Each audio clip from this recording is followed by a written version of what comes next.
सीधा जो है मांस कहाँ खा लिया, इस पावन पवित्र मंदिर के अंदर डाल दिया। इसको मंदिर की जगह हमने शमशान भूमि बना दिया। तो इसलिए कह रहे सवार गाड़ी राखियो गाड़ी हाथम गाड़ी, क्योंकि गाड़ी जो है हमें किस लिए मिली, भोजन करने के लिए। शरीर क्या है, जब इसे साग सब्जी भोजन मिल जाता है तो शरीर के अंदर ताकत आ जाती है, दम आ जाती है। पर कहते गाड़ी अलग है और ड्राइवर अलग है। तो ड्राइवर तो अलग से रहता है, गाड़ी अलग होती है। जब तक गाड़ी में ड्राइवर नहीं बैठेगा तो गाड़ी कैसे चलेगी। तो ड्राइवर अलग होता है, गाड़ी अलग होती है। तो गाड़ी को चाहिए डीजल और पेट्रोल। जब गाड़ी में डीजल और पेट्रोल पड़ जाएगा और फिर ड्राइवर स्टार्ट करेगा तो गाड़ी स्टार्ट हो जाएगी और चल देगी जहां लेके चलेंगे। तो कह रहे जो है भाई ड्राइवर का भोजन अलग है और गाड़ी का भोजन अलग है। क्योंकि गाड़ी पीती है डीजल और पेट्रोल और ड्राइवर क्या खाता है, साग सब्जी, है ना, आलू खाता है, चावल रोटी खाता है, पेट्रोल डीजल तो नहीं पीता ना। तो ड्राइवर का भोजन अलग है और गाड़ी का भोजन अलग है। तो इसी प्रकार से महापुरुष समझा रहे कि शरीर का भोजन तो साग सब्जी है, पर ये ड्राइवर जीव आत्मा जो है इसका भोजन परमात्मा का दर्शन है, परमात्मा की आवाज है।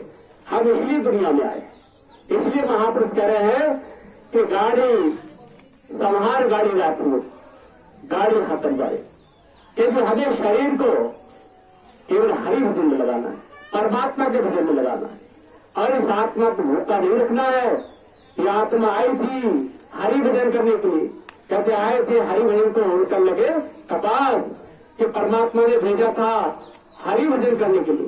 कहते जब बच्चा माँ के गर्भ में होता है उल्टा लटका हुआ तो परमात्मा से रोज विनती करता है, प्रभु मुझे इस घोर नर से निकालो। मैं इस घोर नर से निकलते ही आपके नाम का स्मरण करूंगा, भजन करूंगा। पर जब दुनिया में आ जाते तो फिर माया और ममता पीछे लग जाती है, सांसारिक विषय विकार हमारे पीछे लग जाते, तो माया हमारे पीछे लग जाती और हरि भजन को भूल जाते। इसलिए महापुरुष कह रहे हैं कि हम जो है आत्मा को भूखा न रखे, इसे भोजन दे। और इसका भोजन क्या है कि रोज हम सुबह शाम बैठ करके भगवान का भजन करें, परमात्मा की याद करें। कि गुरु महाराज कहते, सभी संत कहते कि परमात्मा की याद करें, भगवान का भजन करें, यही आत्मा का भोजन है। जब हम भगवान का भजन करते तीसरे नेत्र से हमें जो परम प्रकाश आता है वही परमात्मा का दर्शन है। उसी प्रकाश को देख करके जीव आत्मा धन्य हो जाती है, उसी प्रकाश को देख करके जीव आत्मा भवसागर से पार हो जाती है। तो आगे की लाइन में कह रहे हैं कि 10 दरवाजे जा महल में, कह रहे हैं जा गाड़ी में 10 दरवाजे सुन लो गाड़ी वाले। बड़ी सुंदर बात कही, कह रहे हैं जा गाड़ी में 10 दरवाजे सुन लो गाड़ी वाले। ये शरीर रूपी जो गाड़ी है इसमें 10 दरवाजे हैं, 10 दरवाजे। और कह रहे 9 दरवाजे खुले रहते हैं, 10वें लागे तारे। बहुत बढ़िया बात कही स्वामी जी महाराज ने। कह रहे हैं कि शरीर के अंदर 10 दरवाजे, जिसमें 9 दरवाजे खुले हैं। हमारी आंखें हैं, मुंह है, नाक है, कान है और नीचे के मल मूत्र 2 रास्ते, ये 9 रास्ते हुए। और 9 के 9 रास्ते जो है बाहर की तरफ खुले हैं और एक गंदगी देते हैं। इनके अंदर से, इन दरवाजों से गंदगी निकलती है, आंखों से कीचड़, नाक से मैला, मुंह से मैला, कान से मैला और नीचे के मल मूत्र रास्ते हो भी मैला, तो सब मैला। तो महापुरुष कहते हैं इन 9 दरवाजों से जब जब शरीर जीव आत्मा शरीर को त्याग करके जाती है, चोले को त्याग करके जाती है, उसे नरकों में जाना पड़ता है। परमात्मा के नहीं, नरकों में जाना पड़ता है, क्योंकि जो है वो नरकों के द्वार से निकल करके गई, मैले द्वार से निकल करके गई। महापुरुष कह रहे जब जो है 10वें लागे तारे।